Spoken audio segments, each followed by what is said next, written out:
A POW veteran gets a giant surprise in Naples, plus a big beach party is raising money to bring back a nostalgic piece of Fort Myers history.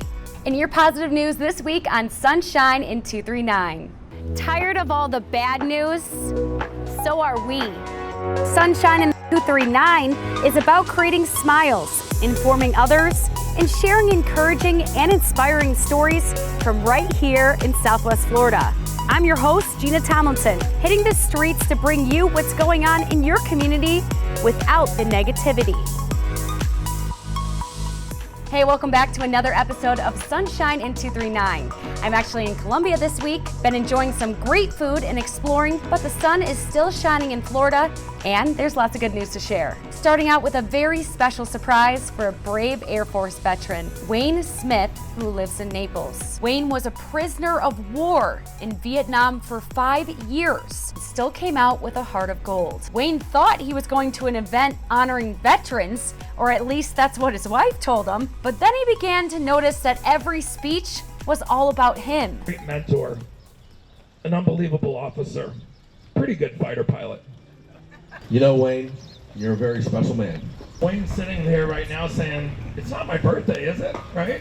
First, the mayor and officials surprised him with the key to the city of Naples. Hey guys, how big fun to go and unlock all the doors in the city. Then they unveiled the sign of the street named after him, what is now POW Captain Wayne Smith Cambier Parkway. I'm astounded that I'm being presented with this stuff. At a loss for words, quite frankly. His expression says it all right there. Love that story. Does it make you happy to see our next generation learning how to be healthier? Hundreds of kids are field tripping to Oaks Farms in Collier County, picking fresh veggies.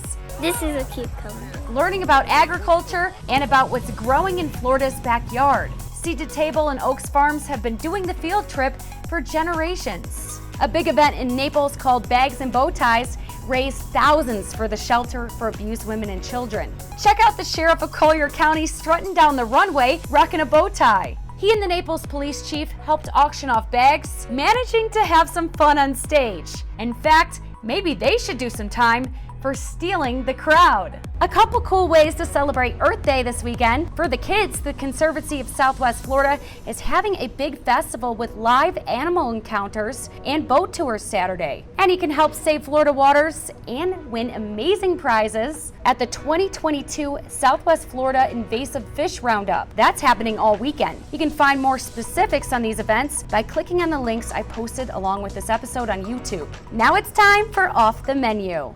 Today we are at the French in beautiful downtown Naples, and we're trying the escargot. But first, drinks. This is the raspberry beret. Raspberry beret is made with our local vodka, served with some fresh raspberry, lemon tea, and a splash of soda. This is the French 75. It's a traditional drink also. Welcome to the French. And this one is a gin, lemon, simple syrup, and a splash of champagne at the end. So tell me a little bit about the escargot. So this is one of our top-selling dishes at the French. We gently cook them in a court bouillon. So it's a water and wine and some aromatic vegetables, and we cover them with a parsley and garlic butter. Ooh, so it's yummy. very, very simple. We make our own house-made puff pastry top. I never knew snails could look so pretty. And we're back in Columbia. Our pet of the week this week is Sheffield. Sheffield's an American bulldog rescued from a dogfighting ring in Miami 5 years ago. Nowadays, he lives like a king in Cape Coral and has regained his love for humans. He enjoys chasing boats in the canal, protecting his family, and is extremely fashionable, especially on holidays. And did you know Southwest Florida about the legendary arches that once welcomed visitors to Fort Myers Beach? Completely made of stone, 16 feet high and 140 feet wide, the arches stood as an entrance to the beach for 55 years until they were torn down to make way for the bridge. Many who have fond memories of the landmark have been fighting to bring back the arches for years. Finally, progress has been made to restore this sentimental piece of local history now that Lee County agreed to build a smaller replica with the original stone in the town of Fort Myers Beach. In efforts to raise more money for the new monument, Fort Myers Beach will be jamming this weekend. They'll have all kinds of local bands at the 3rd annual Rock the Arches Music Festival. The free concert starts at 11 a.m. on the stand in front of the Lonnie Kai Saturday. And that's it for this week. Email me if you want to sign up for my email list so you can have your weekly dose of sunshine in 239 sent to you every Thursday. See you next time. And remember, there's always a reason to smile in Southwest Florida. You just gotta find it.